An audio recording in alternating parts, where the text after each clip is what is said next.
Queridas irmãs, queridos irmãos, o amor e a paz da parte de Deus, nosso Pai, de nosso Senhor Jesus Cristo. Egoisticamente, eu devo dizer que falar sobre Jesus tem sido das maiores alegrias dessa nossa encarnação. Mas eu me sentiria muito satisfeito em continuar ouvindo a inteligência de Paulo, o bom humor e a sensibilidade de Bruno, porque foi, de fato, momentos muito agradáveis nessa noite, pelo que nós aproveitamos para agradecer pela oportunidade de partilharmos desse banquete agora espiritual. Mais cedo teve o banquete material também, comemos bem demais, gente, vocês não têm noção. A Verônica serviu a gente de maneira maravilhosa, então fica aqui registrado nosso agradecimento por todo acolhimento, por toda a doçura, a afabilidade que nós recebemos nesses momentos iniciais aqui em Gandu. Para refletirmos sobre o tema, nós gostaríamos de iniciar a nossa fala nos referindo, irmos diretamente a Kardec. No texto Regeneração da Humanidade, capítulo 27 do livro Obras Póstumas, o codificador traz-nos algumas informações muito interessantes sobre esse momento atual que nós vivenciamos. Lá, por meados do texto, ele traz-nos o seguinte registro. E como se não operasse, vinha Kardec, portanto, falando sobre esse momento de transição planetária e os vários sinais dos tempos que caracterizariam esse momento, que nos permitiriam, portanto, identificarmos este exato momento que estamos passando, o codificador cuida de nos dizer. E como se não operasse com bastante rapidez a destruição, os suicídios se multiplicarão em proporções inauditas, até entre as crianças.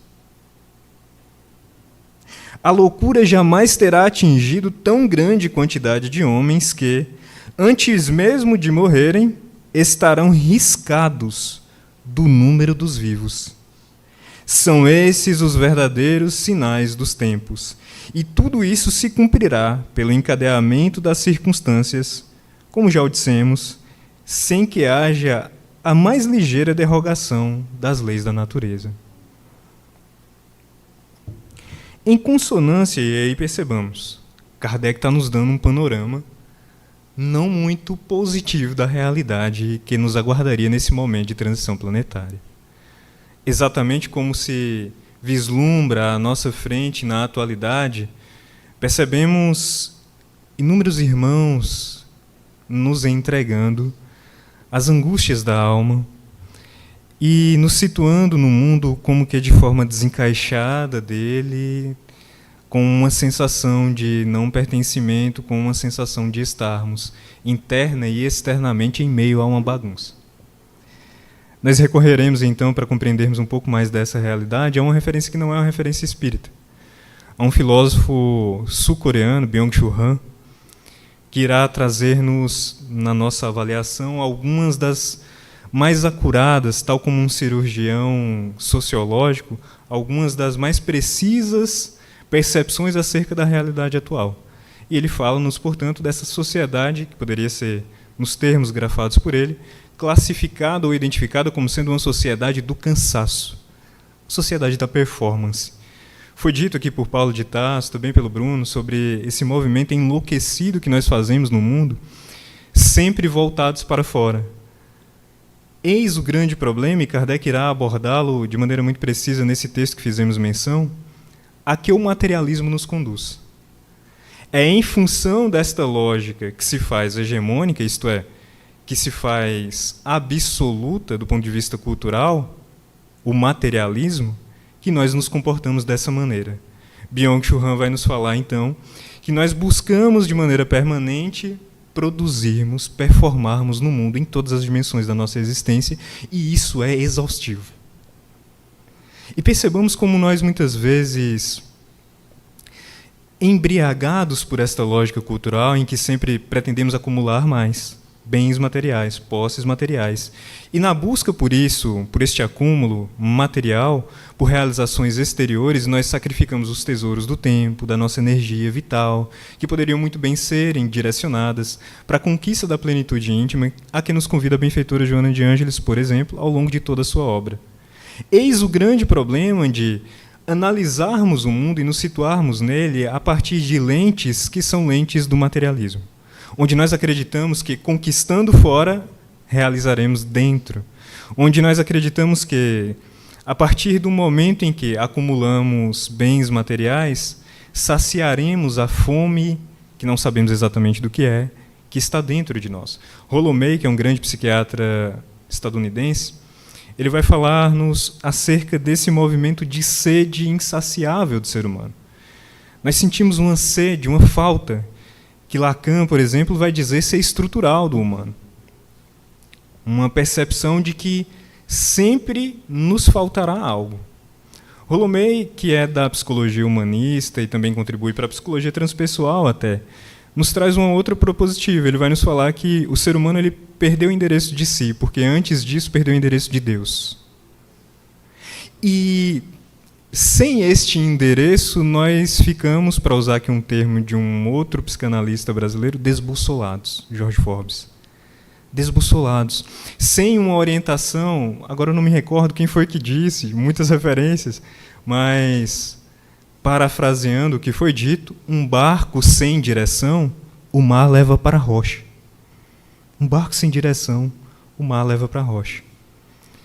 Perdendo o endereço de Deus, nós perdemos o endereço de nós mesmos.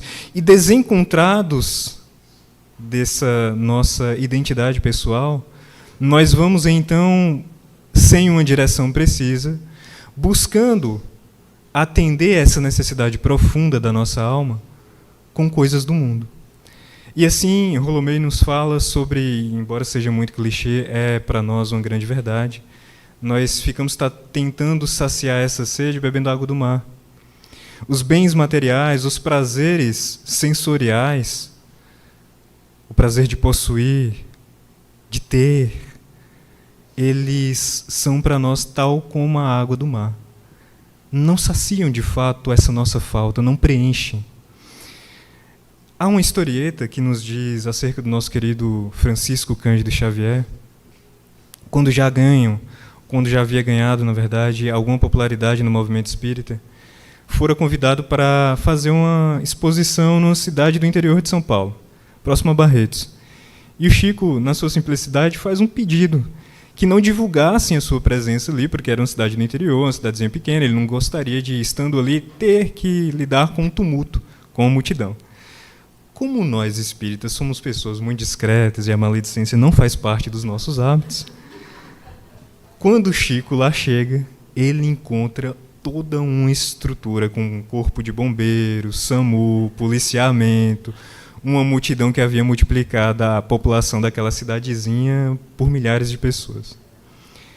E ele, com a sua doçura, com a sua amorosidade que lhe eram características, porque já eram autênticas, conquistas verdadeiras daquele espírito imortal, ao tomar a palavra diz: eu sei, porque estamos todos nós reunidos aqui nessa tarde, porque todos nós sentimos uma saudade profunda de Jesus.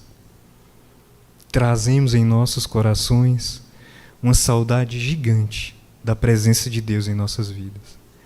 Eis a falta fundamental do humano: a desconexão da criatura em relação ao Criador. A psora primária, para utilizarmos aqui um termo do Hahnemann, estando a criatura desconectada de Deus, adoece. Assim nós encontraremos no livro O Livro dos Espíritos a Pleiade de O Consolador Prometido esclarecendo a Kardec que o homem só é infeliz ou só encontra as aflições no mundo quando das leis divinas se afasta.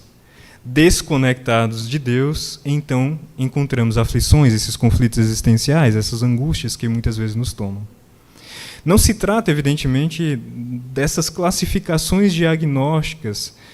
Nós não, e por favor, tomemos bastante cuidado com isso, nós não estamos dizendo que aqueles que enfrentam essa condição foram espíritos ou somos espíritos que nos distanciamos da lei divina e estamos sendo punidos, porque não é essa lógica proposta pelos espíritos. Nós estamos falando sobre quanto de sofrimento existe na nossa existência, passando por quaisquer que sejam as experiências que nós passamos. Porque eu posso ter um quadro psicopatológico, mas isso não me desequilibrar, não me desestabilizar, se eu estiver conectado ao divino. O adoecimento do corpo nesse sentido, ele marca, na verdade, um processo, um estágio fundamental na cura do espírito imortal. Porque o corpo vai sinalizar, como o Bruno muito bem aqui colocou, o que a alma precisa olhar, o que nós precisamos escutar acerca dessa nossa necessidade fundamental. Nós muitas vezes gritamos, tal como crianças, pedindo esse acolhimento do paizinho amoroso que nos gerou, através de gritos, que são os sintomas que nós fazemos no mundo. Daí, então, nós entendermos a assertiva de Byung-Chul Han, quando ele vai nos falar sobre a violência neural. Esse contexto cultural que nos convida sempre para fora e nos leva a essa lógica da performance que aqui fizemos menção, ele é extremamente comprometedor e adoecedor na justa medida em que, nos convidando apenas a olharmos para o exterior, a olharmos para fora, ele nos impede de escutarmos essa vozinha interna que está nos conclamando alto amor, autocompaixão, autopiedade, acolhimento, abraço. Trazemos uma criança ferida, e a psicologia transpessoal de maneira incomparável vai nos auxiliar nesse cuidado necessário. Uma criança ferida que por vezes faz birra, querendo ser escutada, querendo ser acolhida, querendo receber um abraço. Mas a gente está preocupado com o quê? Ter o celular do ano. Esse aqui não é não, gente, mas a nossa preocupação geralmente gira em torno disso. O celular mais atual, o carro mais belo, o carro mais caro, a casa maior.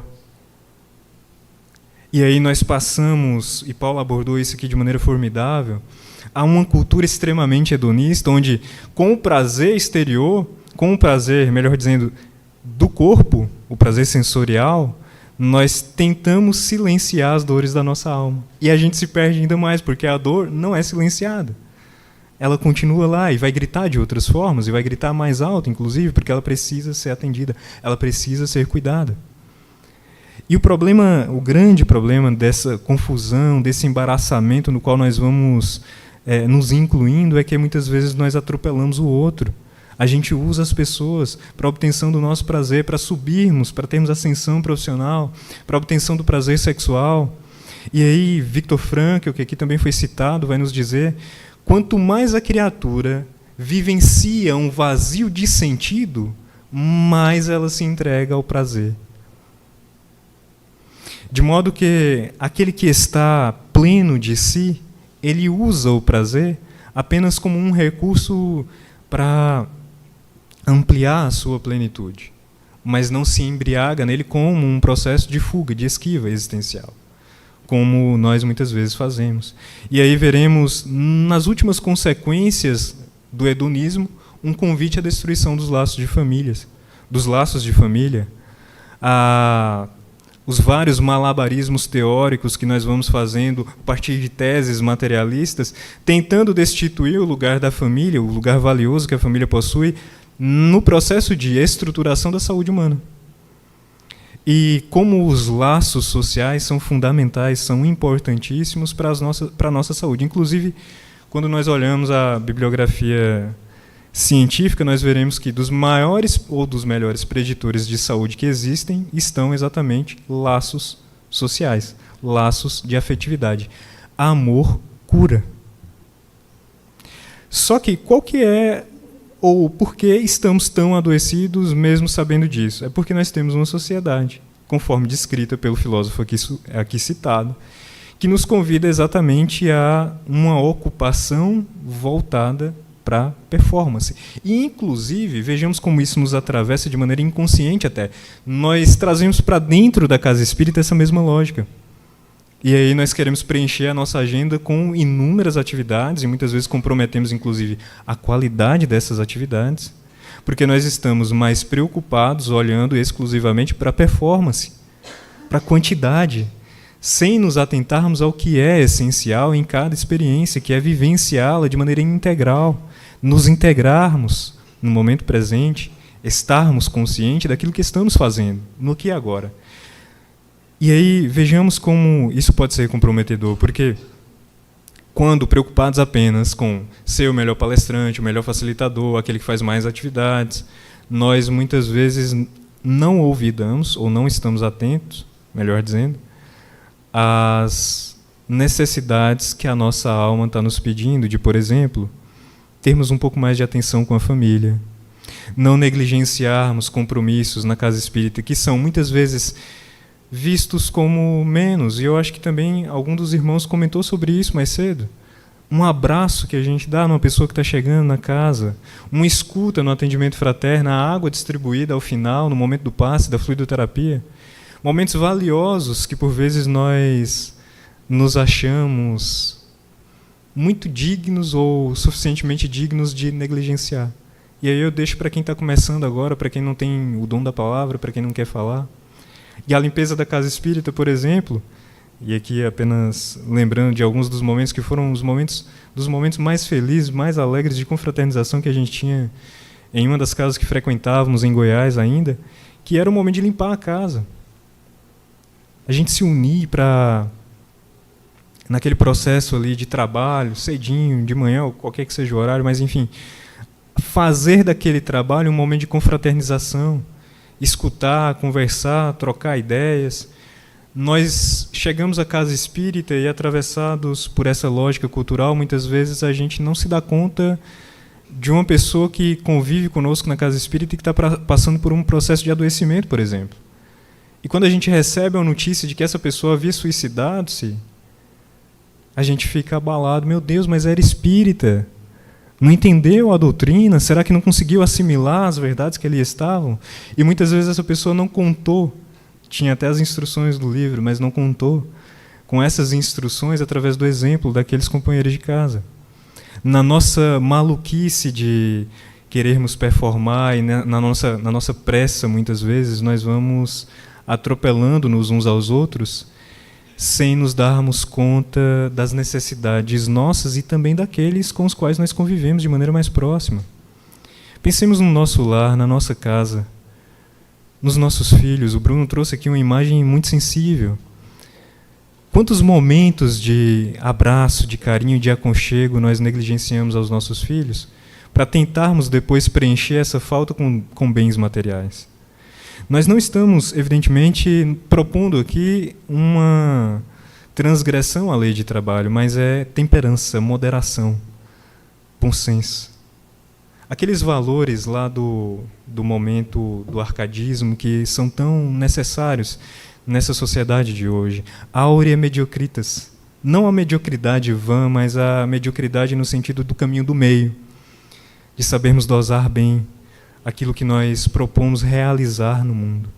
Porque temperança e moderação são virtudes que nos aproximam exatamente daquilo que mais necessitamos, da presença de Deus em nossas existências.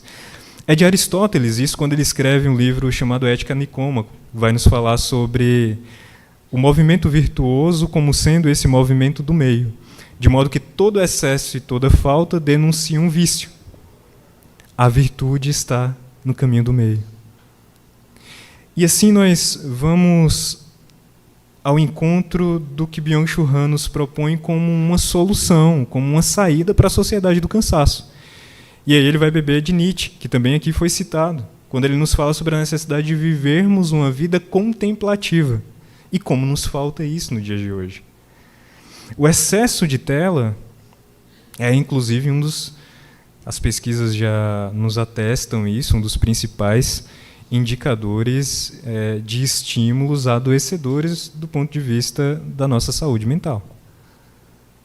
Quanto de tesouro nós perdemos em redes sociais, passando a timeline? E o nosso entretenimento muitas vezes se resume ou se reduz a gastarmos este tesouro do tempo com ocupações verdadeiramente inúteis do ponto de vista das necessidades espirituais que nós trazemos.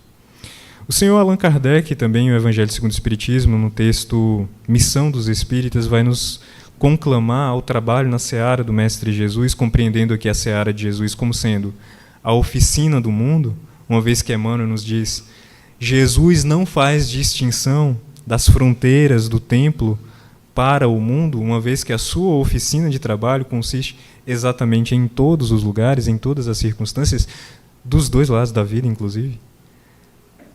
Ele vai nos propor: sacrificai-vos todas as vossas ocupações fúteis, até mesmo os vossos trabalhos em nome da propagação das ideias espiritistas.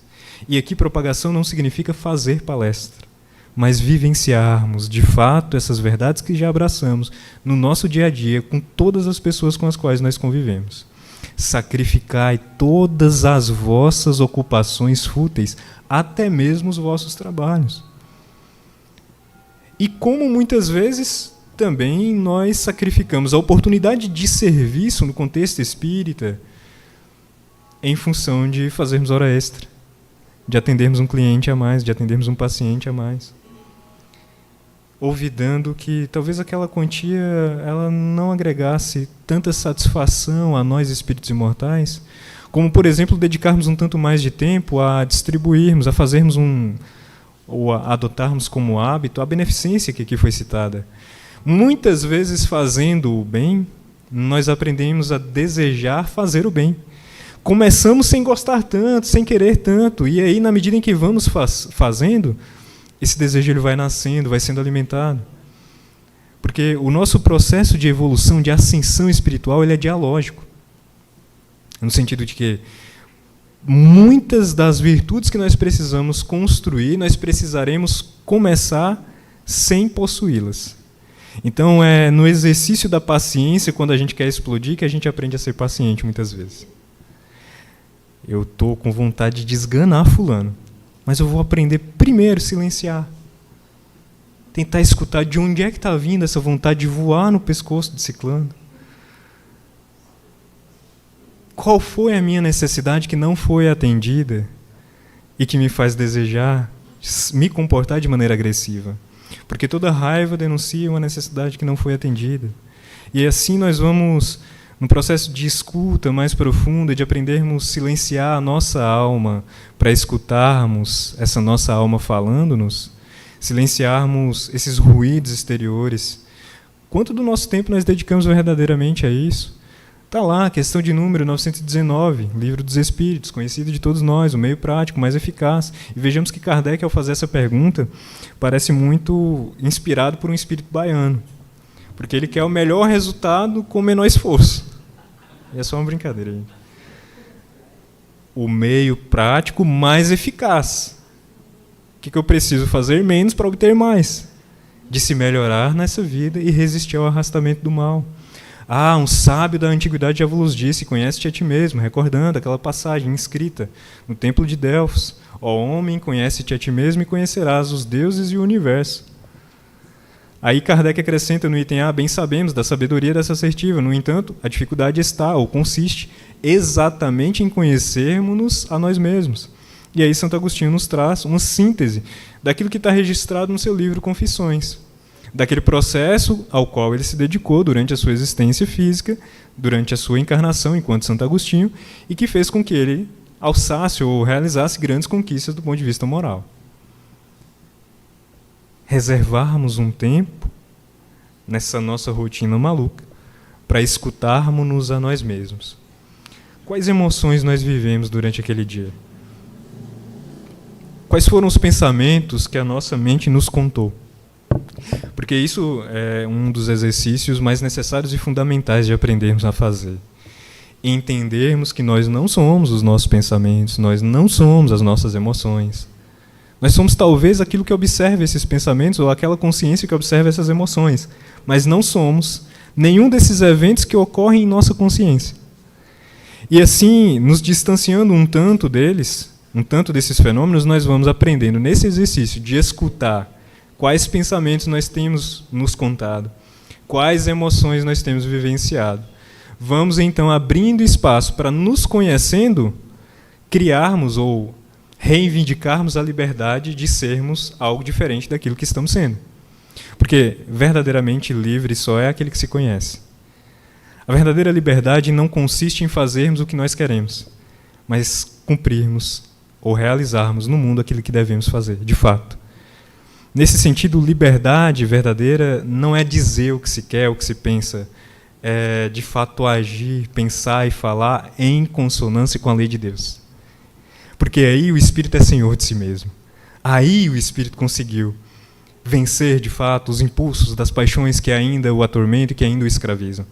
Aquela passagem registrada em Êxodo, que marca de maneira simbólica o processo de ascensão da criatura em direção ao Criador, onde vamos saindo da escravidão do Egito, passando pelo deserto existencial e as muitas vicissitudes que caracterizam essa travessia para então chegarmos à Terra Prometida, resume de maneira muito didática como se dá o nosso processo de integração da nossa consciência com a consciência divina.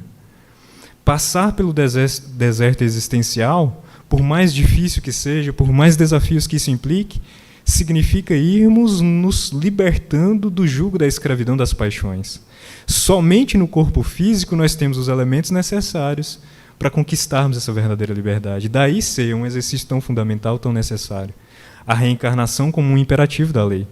Porque vivendo no corpo e, sobretudo, nos confrontando com essa característica da matéria, da sua impermanência, isso que os espíritos chamam de vicissitude, que é exatamente, agora eu não lembro se foi Paulo ou se foi o Bruno que falou sobre isso, que é exatamente esse caráter de que nada é permanente, apenas o divino.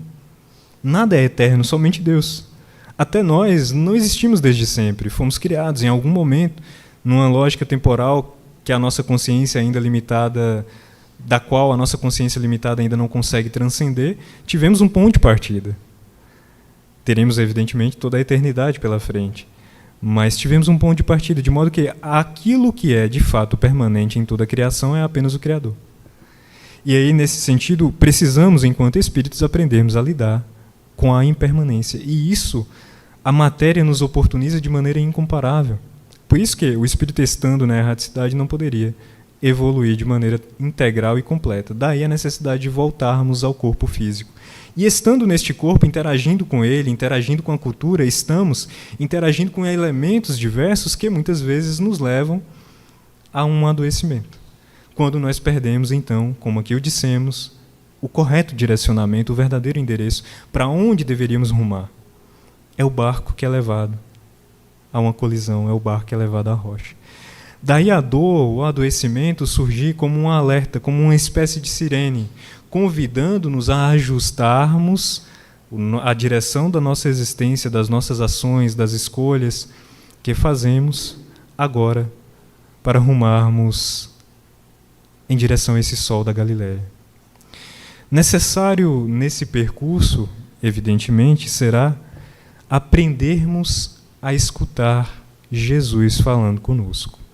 É João quem registra essa fala. O Cristo diz-nos: as minhas ovelhas ouvem a minha voz e seguem-me. O grande problema da perspectiva materialista do mundo é que ela nos ensurdece para escutarmos Jesus. Porque, percebendo a existência a partir de um horizonte limitado e reduzido, de uma existência apenas, nós somos incapazes de escutarmos o convite que Jesus nos faz. Não por acaso Kardec vai falar que a doutrina espírita ela está, ou que os cristãos estão mais aptos a compreenderem verdadeiramente a doutrina espírita. Porque quando essa nuvem de espíritos imortais vem nos anunciar, a partir de 1857, somos espíritos imortais, eles estão nos facilitando ou nos oferecendo uma chave para adentrarmos a porta, para perfiarmos a porta estreita, que é o Evangelho de nosso Mestre. Não por acaso Emmanuel vai dizer-nos exatamente isso. Jesus é a porta, Kardec é a chave. Jesus é a passagem em direção à conquista da nossa integração com o Criador. É somente através do Cristo que nós atenderemos essa necessidade profunda da nossa alma. Porque em Jesus nós vemos Deus. É evidente que não Deus enquanto uma figura antropomórfica. Mas porque, como o próprio Kardec nos diz, Jesus, em sendo o médium de Deus, livro A Gênese, fora a única criatura capaz de oferecer à humanidade de maneira límpida e perfeita e integral o pensamento divino. Se desejamos, então, com as nossas limitações, compreender, dentro do que nos é possível, o que é Deus, olhemos para Jesus, fitemos o Cristo. Nele encontraremos a síntese perfeita do divino. E para caminharmos, então, em direção a esse divino, é preciso a companhia do Mestre. No entanto, a perspectiva de uma vida reduzida há alguns anos apenas, ou a durabilidade que, via de regra, notemos, né, é um prazo de validade extremamente curto, a durabilidade de um corpo físico, ela nos impossibilita de alcançarmos ou de compreendermos o alcance das verdades que nos foram apresentadas pelo Mestre Jesus. Notemos isso, por exemplo, quando Cristo nos diz: onde está o teu tesouro, aí estará o teu coração. E observemos, dentro das 24 horas do nosso dia, onde está o nosso coração? Quais são as preocupações que mais tomam o nosso tempo? Qual a natureza dos pensamentos que nós alimentamos durante o nosso dia? As nossas ocupações ordinárias, elas se circundam quais desejos? Elas tangenciam quais aspirações? Sem nos entregarmos àquelas duas fugas conscienciais que a benfeitora Joana de Ângeles vai nos dizer, serem das mais perversas, a lamentação, onde nós adotamos para nós aquela perspectiva da Gabriela: eu nasci assim, cresci assim, permanecerei assim, até desencarnar. O Espírito acrescenta isso. Talvez na próxima encarnação a gente repita o mesmo mantra. Mas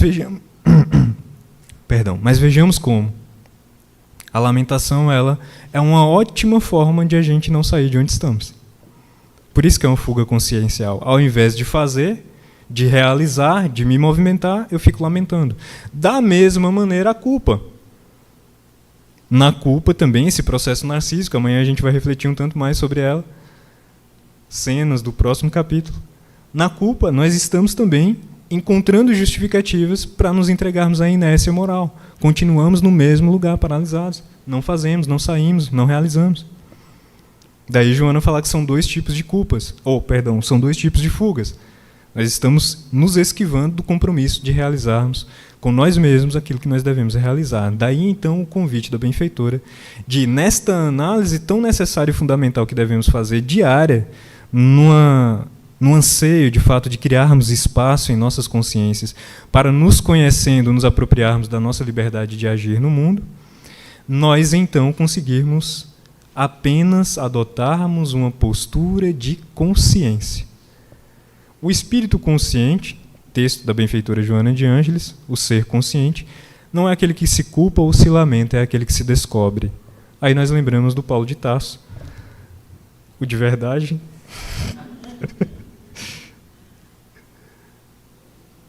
Diante de Jesus, Paulo era perseguidor de cristão. E, gente, Paulo foi bonzinho com o colega dele, com o xará dele. Porque perseguidor de cristãos é um termo que a gente utiliza para dizer de assassino de cristão. Paulo assassinava cristãos. Inclusive, alguns textos nos propõem que Paulo chegou a jogar cristãos vivos em azeite fervente. Era gente boa, né? Esse Paulo, quando encontra com o Cristo vive em espírito, ele não perde tempo se lamentando, não, dizendo que é porque eu estava seguindo a lei de Moisés, eu aprendi que isso aqui era o correto, eu estava apenas cumprindo o que me mandaram fazer. Ele também não perde tempo se culpando, dizendo ao Cristo: como eu sou uma pessoa horrível, extremamente limitada, imperfeita, perversa, eu não tenho nada para fazer, nada para te oferecer, olha tudo que eu fiz, olha o tanto de gente que eu matei, eu mereço ser condenado ao fogo do inferno, para utilizarmos aqui um termo da época de Jesus. O que o Cristo diz? Mestre, o que queres que eu faça? Eis a postura do espírito consciente. Observando-se, ampliando a sua consciência acerca de si mesmo, indaga ao Cristo em nós, ou indaguemos ao Cristo em nós. O que queres, Jesus, que nós façamos? Quantas vezes em nossas preces nós fugimos ao verdadeiro compromisso pedindo a Jesus? E nós cambiamos com o Cristo aquele câmbio invertido do mundo, tal como os comerciantes que se situavam na porta do templo. Por que Jesus vira a mesa dos cambistas? Naquela cena que é para nós uma parábola encenada, é verdade, uma parábola de ação, uma encenação simbólica. A purificação do templo é Jesus nos mostrando o que Ele, Cristo, realiza em nosso íntimo, em nosso templo interior. E Jesus, num detalhe, evidente, não teremos tempo para explorar toda aquela cena, mas há um detalhe ali que merece ser destacado. Jesus vira à mesa dos cambistas, que eram aquelas pessoas que ficavam ali à porta do templo para fazerem as trocas monetárias. Iam a Jerusalém no período da Páscoa pessoas de diferentes regiões da Judéia. E estando ali, elas precisavam trocar suas moedas para que adquirissem animais a serem sacrificados no templo. Os cambistas tinham essa função, trocar as moedas. Como hoje, quando nós viajamos, na verdade eu não tenho certeza se ainda existe isso, mas com a tecnologia agora, tudo digital, até um tempo, quando íamos a um outro país, nós precisávamos, precisávamos trocar, cambiar a moeda, a nossa moeda, o real, em troca de uma outra moeda. Nós muitas vezes cambiamos de maneira inversa com Jesus, com Deus. Nós queremos obter do divino benefícios materiais. Queremos trocar serviços espirituais por dons materiais. Percebamos a lógica que nós imprimimos, inclusive, e por favor, tem gente me olhando com a cara meio assustada, meio constrangida. Nossa fala não nos conduz a um movimento, não é nossa intenção aqui, trazer uma fala punitiva de condenação, apenas um convite à reflexão, porque nós percebemos em nós mesmos tendo essas atitudes muitas vezes, porque esses discursos culturais eles vão nos capturando, e quando nós estamos desatentos, nós vamos reproduzindo essas lógicas dentro do contexto espírita. Eu vou trabalhar para ganhar bônus hora, para quando eu desencarnar eu ter um terreninho lá em nosso lar. A mesma lógica material que a gente vive no dia a dia de uma sociedade comercial. A gente pensando em conquistas materiais, talvez um pouco mais desmaterializadas, mas ainda assim estamos tentando cambiar. E a gente vai orar e a gente pede a Deus, Deus abençoe fulano, abençoe cicrano, abençoe minha empresa, meu trabalho, que eu consiga ser promovido. Nós estamos fazendo o câmbio inverso, querendo trocar benefícios espirituais por benefícios materiais, querendo obter junto à inteligência divina facilidades materiais, comodismo material. Jesus vem e faz o quê? Vira a mesa dos cambistas, nos dizendo a lógica é a inversa. Vocês possuem recursos materiais, conforme a providência divina os oferta, para que estes sejam convertidos em dons espirituais, utilizando da matéria com uma finalidade, aspirando a conquistas espirituais. É essa a lógica que devemos nos integrar. E aí entender isso só nos é possível se nós entendemos. Somos espíritos imortais. Porque, ora, a lógica materialista nos convida a quê? Se eu só tenho esse corpo, só tenho essa existência, eu vou gozá-la no máximo das possibilidades. É exatamente esse cenário que o grande sociólogo polonês, Zygmunt Bauman, vai descrever de maneira perfeita quando ele vai nos convidar a refletir sobre a sociedade líquida, mais precisamente num texto que é uma paráfrase de um texto clássico de Sigmund Freud, que é O Mal-Estar na Pós-Modernidade, em que Bauman vai nos falar, se antes o imperativo era o cerceamento, o recalque, hoje o imperativo é pelo gozo. A nossa sociedade nos convida a todos os instantes e em todos os momentos a gozar, a ter prazer no máximo das possibilidades. E assim, ele traz-nos uma figura do Freud muito emblemática, que é Vossa Majestade o bebê. Nós nos colocamos no mundo como esse reizinho, essa criança, que precisa receber tudo aqui e agora, ter o máximo de prazer aqui e agora, o prazer total e imediato. Uma postura infantil, evidentemente. E aí nós temos, para sair dessa lógica, é muito difícil se nós nos prendemos a uma compreensão do mundo tão tênue, ou melhor, tão fugaz, tão escorregadia. Daí a pressa, daí a ansiedade. Byung-Chul Han vai nos falar, é uma violência neural. Por isso o sentimento de exaustão, porque nós queremos performar em todas as áreas da nossa vida. E a gente vai perdendo cada vez mais afeto. Porque até mesmo a sexualidade ela passa a ser destituída de afeto para ser vista como um prazer mecânico. Porque agora o que vale não é mais a qualidade das relações que nos levam a expressar o afeto, a exteriorizar o carinho, a amorosidade através do ato sexual. O que a sociedade nos convida é acumule a maior quantidade de experiências sexuais possível. Isso é prazer. A vida é muito curta, goze. Use pessoas, ainda que seja necessário, para que você obtenha isso. É uma lógica perversa, mas que é naturalizada na atualidade.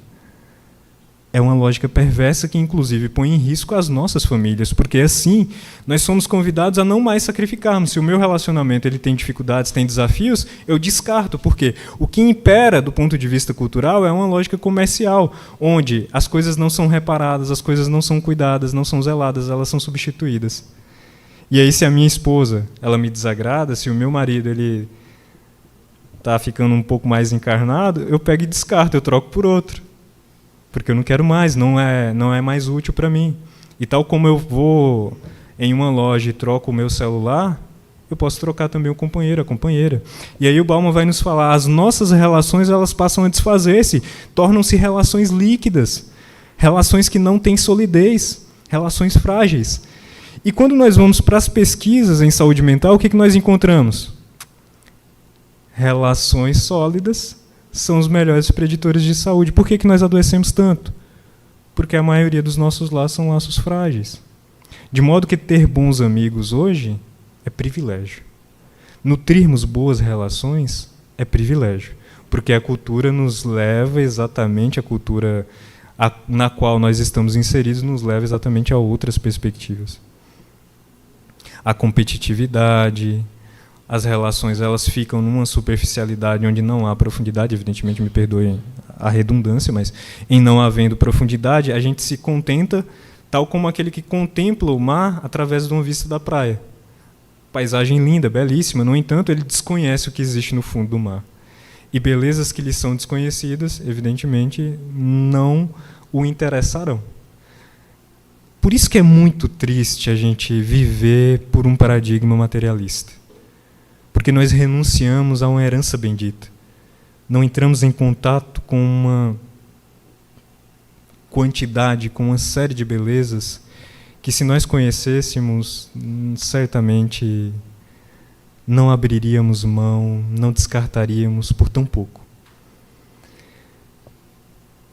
Tem um teólogo de tradição católica, salvo engano, Chesterton, que tem os textos que, na nossa avaliação, são os textos mais sensíveis que, pessoalmente, já que é a nossa avaliação, eu li acerca de família. E ele vai nos falar, quando ele reflete sobre o hedonismo tão predominante na nossa sociedade, que muitas vezes nós nos comportamos como um dono de pomar que tem inúmeras frutas, mas que se contenta em apenas colher as frutas. Apenas colher as frutas. Nós nos comportamos assim com as relações frágeis, com o sexo destituído de amor, com o possuir bens materiais, para aparentar para o mundo, para nós tentarmos fugir dessa sensação de ausência, desse vazio que trazemos em nosso peito. A gente acha que possuindo um bem material, e quando o outro, porque não basta possuir, porque nós estamos também em uma sociedade que é do espetáculo, eu não me sacio apenas em ter. Eu tenho que mostrar que eu tenho. E eu preciso da aprovação do outro, eu preciso do elogio do outro. Eu preciso da sanção do outro, que me diga que eu sou bom pelo que eu possuo. Percebem? É muito fácil nós nos perdermos em uma cultura que se porta ou que se coloca dessa maneira. Por isso que Kardec, nesse texto, que iniciamos a leitura aqui, vai nos dizer que está reservado ao Espiritismo fazer com que o homem avance em direção à nova era. A era do espírito imortal. A regeneração da humanidade se concretizará, portanto, quando entendermos essa simples assertiva: somos espíritos imortais. Texto também intitulado de A Nova Era, Evangelho segundo o Espiritismo, capítulo 2. Kardec começa escrevendo: a compreensão, a perfeita consciência, ou o Espiritismo bem compreendido, faz com que o homem veja de tão alto as coisas que destitui a importância que ele dá, e Fenelon vai reproduzir esse mesmo pensamento em resposta à questão de número 917, que ele diminui a importância que dá a si mesmo. Essa compreensão da perfeita consciência da imortalidade da alma faz com que o homem adquira uma fé inabalável de consequências moralizadoras. E quando o homem se moraliza, então, aproxima-se do divino e integra-se a Deus. Percebamos, então, qual é o caminho que nos é proposto pela doutrina espírita.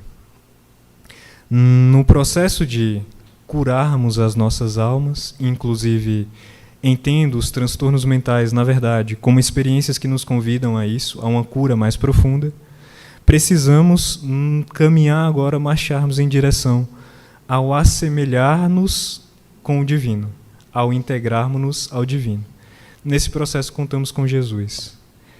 De maneira muito bela, esta nossa fala da noite poderia ser sintetizada naquela cena conhecida de todos nós. Quando Cristo, chegando a Cafarnaum, encontra ali um dos principais da sinagoga, que prostra-se diante dele, reconhecendo a sua autoridade, e diz a ele: Mestre, tenho uma filha que está há 3 dias, há algum tempo, não me recordo precisamente, adormecida, doente, e já fora desenganada pelos médicos. Jairo era o nome dele. Jesus começa a acompanhá-lo em direção à sua casa. A multidão que havia aglomerado-se em meio àquela praia para receber Jesus, à beira do mar da Galileia, o acompanha em direção à sinagoga. E ali, diz-nos os textos, esta multidão se acotovelava até um determinado instante em que Jesus para e diz: Quem me tocou? Alguém me tocaste, pois senti saiu de mim virtude. Imaginemos o contexto: uma mulher que há mais de 12 anos sangrava, era tida como impura. Se ela se apresentasse a Jesus naquele momento, ela não apenas estaria se condenando, como haveria de condenar também o Cristo. Porque tendo ele tocado em uma mulher impura, estaria ele também impuro. No entanto, vejamos que belo, porque ela toca o tzitzi de Jesus. Ela toca a orla das vestes do Cristo. Naquela cena, nós temos todo o Antigo Testamento sendo revivido naquele momento. Porque é o profeta Malaquias quem vai dizer: o Messias trará cura em suas asas, o Messias trará cura em seu tzitzi. E o judeu, ele grafava as leis divinas no tzitzi. Quando aquela mulher toca a orla de Jesus, simbolicamente o que nós temos? Apenas tocando a lei divina, nós nos curamos. Alguém me tocaste. Mestre, ela apresenta-se, ela revela-se. Jesus não nos oferece ou não oferta à humanidade cura a anônimos. Porque a relação que ele quer conosco não é uma relação de superficialidade, não é uma relação líquida. Jesus anseia ter uma relação profunda e sólida com cada um de nós. Deseja o Cristo saber os nossos nomes, as nossas dores mais profundas. O Mestre anseia por escutar-nos. Deseja o Cristo saber desta criancinha que nós trazemos precisando de colo. Deseja Jesus abraçá-la, dar colo a ela, rir com ela, brincar com ela. Por isso Cristo não gosta, não aceita que nós nos escondemos, que nós fujamos a Ele. Ao tocar as vestes do Mestre, é preciso nos apresentarmos a Ele, com a certeza de que, tocando verdadeiramente as leis divinas, encontraremos cura. Mulher, a tua fé te curaste. Não poderia ser outro desejo nosso nessa noite. Que, tendo em Jesus o centro das nossas existências, o sol a nos apontar a terra prometida, caminhando para Ele, consigamos verdadeiramente alcançar cura em nossas almas. Paulo falou, Bruno também, e eu preciso registrar isso. Nada do que eu havia programado para a noite de hoje eu disse. Mas certamente, nessas palavras, nessas reflexões que aqui compartilhamos, pelo menos essa é a esperança que trazemos em nossos corações, possam elas acender cada vez mais essa chama, esse desejo, essa aspiração que já existe em nós, de matarmos a saudade que sentimos do Mestre da vida.